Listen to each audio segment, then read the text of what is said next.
Jeg vil nu vise jer 2 taler. En knap så god og en rigtig god.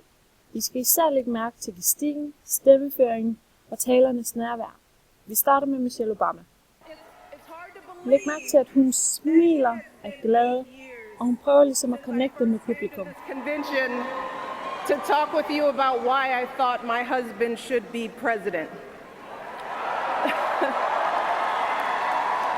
Remember how I told you about his character and conviction, his decency and his grace, the traits that we've seen every day that he served our country in the White House.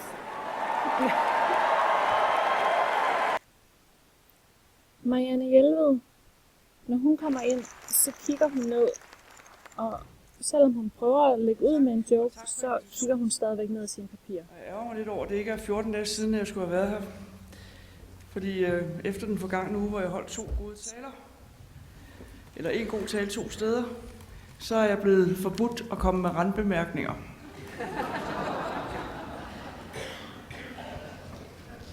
Så hvis jeg kommer til det, så er det fordi, at jeg har et gen, der er noget i vejen med. Hvis vi så går tilbage til Michelle Obama, så prøv at lægge mærke til, hvordan hun bruger sine hænder. Hun kigger rundt på publikum, og når hun siger ordet heart, så lægger hun også hånden på hjertet.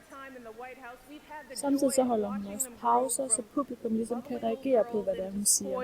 Young women. A journey that started soon after we arrived in Washington, when they set off for their first day at their new school.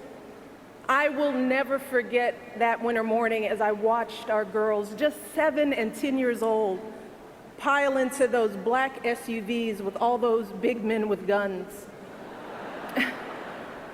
And I saw their little faces pressed up against the window, and the only thing I could think was, what have we done? See, because at that moment, I realized that our time in the White House would form the foundation for who they would become. Læg mærke til, at Marianne Jelved, hun prøver at kigge lidt op, men man mærker altså tydeligt, at hun læser op fra hendes papir. Hun har også meget det samme ansigtsudtryk og taler i samme tone. Jeg arbejder med en af de vigtigste kulturinstitutioner, vi har i kommunerne. Og som selvfølgelig også er en institution, der optager mig meget. Da jeg var lærer... Først nu her, når hun begynder at tale ud fra egen erfaring, så kigger hun lidt mere op. Men så snart hun taler ud fra talen igen, så kigger hun ned. Og så ved I det. En gang i 80'erne diskuterede jeg i medierne med Bertel Haarder, der var undervisningsminister, om hvilke bøger eleverne i hvert fald skulle have læst. Og så var jeg så frimodig at sige, at for mig var det sådan set ikke afgørende, om de havde læst H.C. Andersen, mens de gik i folkeskolen. Det afgørende var, at de havde lyst til at læse, når de kom ud af folkeskolen. Det er aldrig blevet glemt.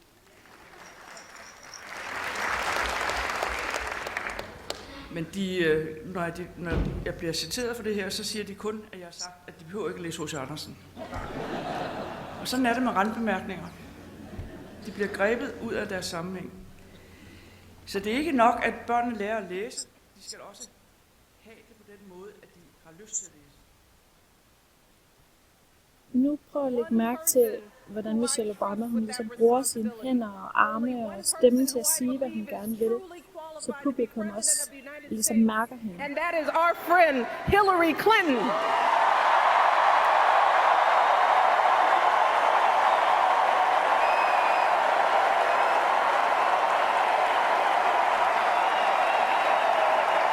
That's right. See, I trust Hillary to lead this country because I've seen her lifelong devotion to our nation's children. Not just her own daughter, who she has raised to perfection, but every child who needs a champion. Marianne Jelved, hun kigger stadigvæk ned og glemmer også lige om lidt at holde en pause, så det er faktisk publikum, som afbryder hende for at klappe. Der er dem, der siger, at bibliotekerne nu har et legitimeringsproblem. At digitaliseringen har gjort dem overflødige, og at man i øvrigt skal passe på med at genopfinde forsamlingshuset eller borgerservice 2 gange. Den køber jeg ikke. Det er klart, at Det er klart, at bibliotekerne, ligesom mange andre institutioner, bliver udfordret af digitalisering. Der er rigtig, rigtig mange områder, og derfor skal jeg også hilse jer fra kulturordførerne. Jeg er lige sprunget fra et møde med dem, regeringskulturordfører, fordi vi jo også sidder og diskuterer de ting, som digitaliseringen ændrer på, og som vi skal på en eller anden måde politisk forholde os til, finde ud af. Det sker selvfølgelig også for bibliotekerne. Der må jeg så bare sige, at jeg synes, at bibliotekerne har været blandt de første til at gribe de nye muligheder og skabe endnu flere fordele for brugerne af bibliotekerne. Det er tydeligt, at der er meget stor forskel på talerne, og selvfølgelig er der også stor forskel på, hvem det er, de snakker til, og hvad deres budskab er. Men det bør være tydeligt, hvor stor betydning gestik, stemmeføring og nærvær fra taleren kan have på publikums både lytte- og koncentrationsevne.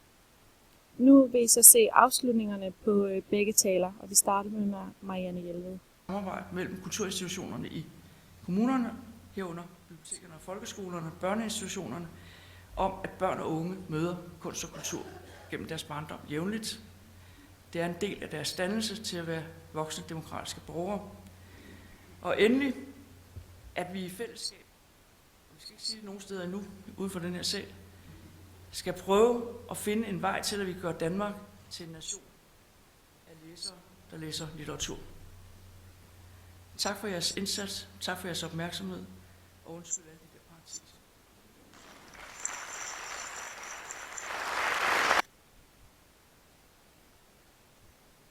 We cannot afford to be tired or frustrated or cynical. No, hear me. Between now and November, we need to do what we did 8 years ago and 4 years ago.